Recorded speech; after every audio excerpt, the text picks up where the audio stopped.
this video, we move to the number 5 chapter. It's just some other preparation knowledge for we move to the next part. Within this chapter, let's go to our mind map. So you can see here, we will talk about the 4 parts. This video will explain the exceptional handling. Next section, we will go to the file input-output, or we can see is document read-write, module, and package. And we will, after this module, we introduce some frequent used modules.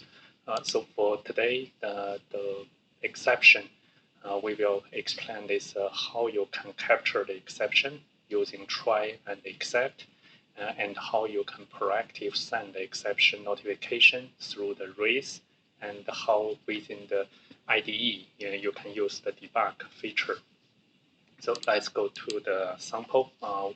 I think it's the exceptional handling can be a very large content, but for our purpose, we only discuss kind of the basic samples so that you can have the good enough weapons on hand and to use to handle later our learning parts. So first is the program. Normally is you will face the problem or bugs, so don't be afraid to see any error. That quite normal. The key thing is you need to learn how to capture the abnormal things. So first, let's use this division, the function to try these exceptional parts first. So let's use division sample.py. So we have make a div division A and B. We can have 2 arguments. The result is just A divided by B, and then we return result. So it's a very simple program, and then we print the division. A is 2, while B is 1, so it will get 2.0. So 2 divided by 1. But if you put some error, so if you put B as 0, so you can see 2, 0. You will get first the handling. So that is the line 1 is a 0 division error, division by 0. So this will be pop-up error. Not only this, if we put here, if you print something first, when it's a pop-up error, then this program is stopped. Then we see I put a B not our number. So we put this like the author mentioned is unsupported operand type for division. You must use int and you use string. So string and int you cannot divide by them. So that is the 2 type of the error, which we know from the mathematics. This must pop up the error. The way is we need to know how we can handle this. So we can see this is, we rename this as the arrow, and we copy this and give our arrow handling. We can we call this as arrow capture. We just capture that by the normal way. So let's keep. We have these two ways, but we rewrite our program. So first is we instead of we directly make the operation, we will use this keyword try. try is you need to indent is print is we give some prompt is X and try to execute with parameter A is A and B is B. So that is our part, and we put our operation also inside the try. And then we can put is if is except. So from the first arrow, so we know we can have our type arrow in the if we put this string. So that arrow is type arrow. And if we put the second parameter is 0, we got the 0 division arrow. So that is the 2 arrows. So let's see that when we have a try, we need to give except. So if it's our type arrow, we give our short name as E, then we print is arrow found. Please give correct data type. So that is our message to user, and the print the exception message is we gave this E, or we can use this type arrow. So that's the first one, and except the second one as E. So we also put this here, and we gave this like you cannot divide it by 0. So that also are E.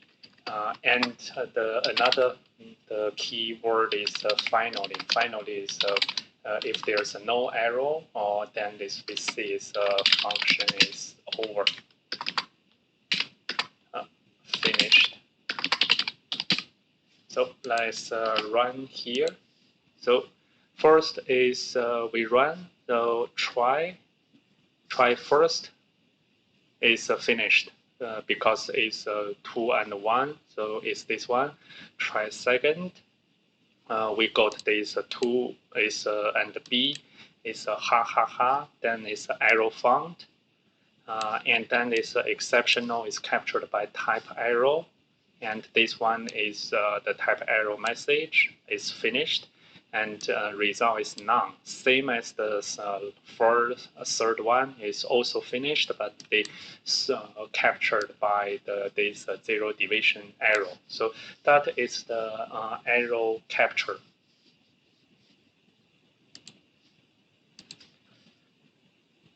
Then you can try all these results like mentioned here. So then please remember try, except, finally. That's the typical structure for you to capture the exception. But here, instead of you write down all the arrow type, you should have some all the things, because if all the type is not match, because you need to list down all the possibility, it's still be error. So the how we can capture all the exceptions. So the author mentioned a very smart way, because Python in the internal arrow exception type are just the directly or indirectly the inherit from the exception class. So the exception class is the root class, or you can see the parent class, or those for the parent class. So if we can capture this class, then you can capture all the exceptions. So so we can use this exception except exception as E. So let's make our another part. So we should put this improved. So we don't need to write down all the others. We just settle down, and we don't need to have this final. So we just see here is except exception. This is the internal handling. Then we put this error message. You don't need to even give our description by your own. So that's done. So let's see here. So you can get all the things try to execute. Try to execute is coming from your try. And then the exception message. So compared to here, exception message is which you write down that yourself. So exception message that, and now is you just write down this, and all the E is coming. So in short, we don't know the other E exception type for now, but you can see here it's already done for you. So let me create a folder, and I put this inside, and I put create our 5.1.2. So we will test this how we can proactive throw out the exception. So let's try this the sample.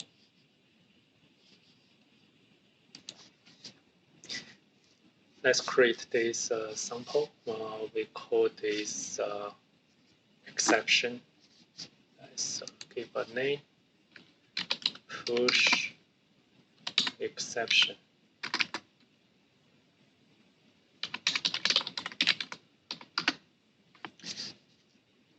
So we give our class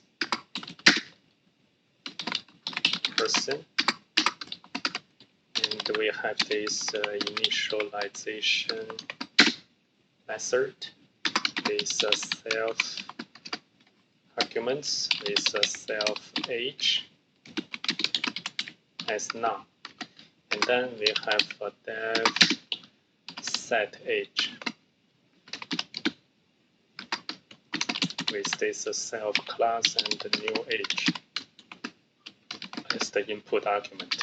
If not new age or not is instance new age int. So new age should be an integer.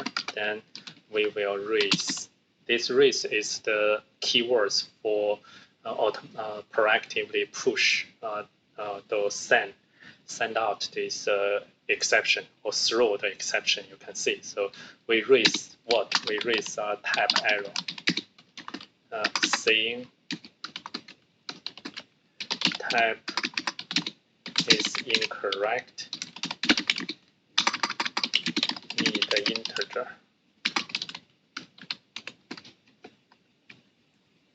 And then we have if that's not throw our arrow, then we will say self age equal to new age. Yeah, not double underscore, it's just a single underscore. Then we have this. We put our P equal to person. The author uses a simpler way, so we can say P set, P is the instance, set age, AA. So let's see here, race, type arrow, so P set AA, so type is incorrect. So type arrow, type is incorrect, need integer. So here you see this error message is the customized error message we defined. And if we say here set age is 5, so I put this 5 inside this like our string, so like this. So then this we can put print p.age. So we got 5, and then we put AA. Then it will stop at this line, and it will not print out. So name P is not defined. So name P. Oh yeah, it's this one. I haven't correctly saved. So it's through this arrow and then stop here. So that is the using the race you can through the arrow automatic proactively, not wait on the part.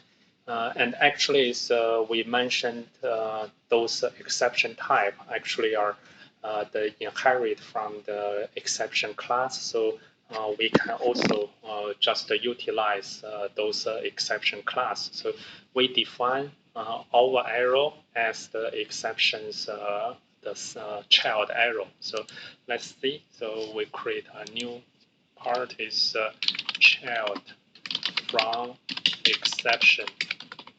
So we put this our class is my arrow. That is our the sub class is inherit from the exception class. So we define init is a self argument 1, argument 2, and then self dot argument 1 equal to argument 1, self argument 2 equal to argument 2. So that is our initialization method. Then we make our another magic method is a string, using string with a self that can print out something is based on the condition. So return self-defined exception argument 1 equal to this are variable to print, argument 2 equal to another 1. So then we give our format self dot argument 1 self dot argument 2. So that is our def. And then we will use the try. So let's see, this try will be the data. So it's outside this class. So let's see. So try data 1, data 2 equal to 1. Data 1 is 1, data 2 is 0. If data 2 equal to 0, then we will raise our my arrow, data 1, data 2, and accept my arrow as arrow. So print my arrow with the arrow message.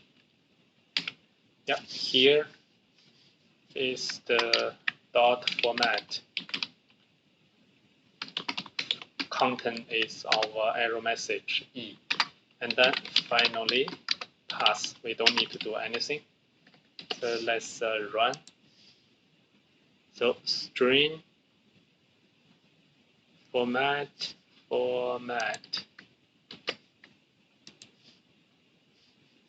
So string, did you mean format? Format E. Here is which line? Let's see. So my arrow, this one, dot format E.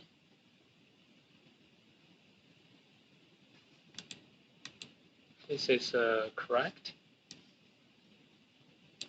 Try self.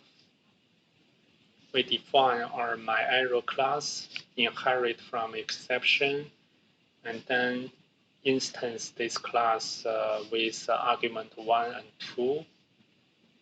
And this one is using my arrow. String is used to print self-defined arguments. Oh, return this one with the format self. Oh, here I put this wrong format. Oh, yeah, so my arrow self-defined exception argument 1 equal to 1 and argument 2 equal to 2. So these two arguments is coming from here. Let's make this difference so you can see. So we, let's save. No arrow. So is argument 1, argument 2. So if data 2 is 0, so that is the condition. So if this is 0, then we will throw out through our exception. If it's not 0, it's not coming to this raise statement. So try with this and we check the data 2. Otherwise, it will go to the final. So if we say here, print no arrow, then we can see, like here I put is 100, for example. Then it's no arrow, it's coming try, then come to final. And if here is arrow, the 0, then it's a try, come to the except. No, let me see here, save. And then go to the final. So this one is only depending on this condition. So that is the automatically or proactively throughout the arrow. The debug, I will not make more tests. If you use the PyCharm, you can use the debug way.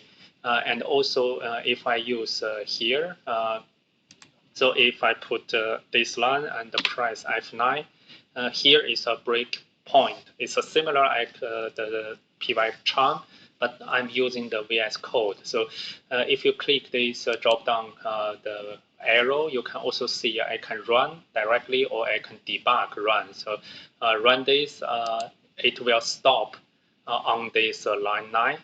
So you can see it's a stop here.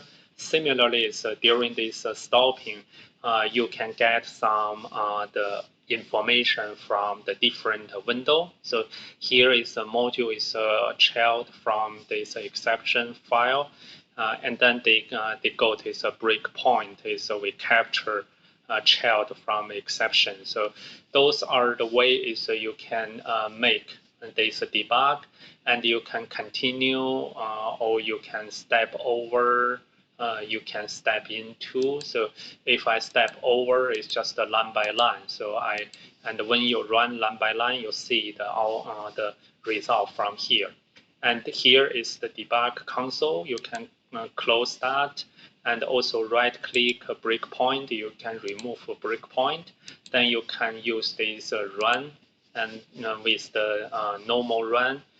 In VS Code, is the number 4 icon here is run and debug is this console. And normal, you can back to your code list. So debug is the tactic, the way that you can try to troubleshooting if you find is any exceptions coming. So I hope it's on this chapter. You get some ideas on how you can handle the exception. Next chapter is we will go to the file read write, or we can normally say the file IO, so input output. See you there. Bye.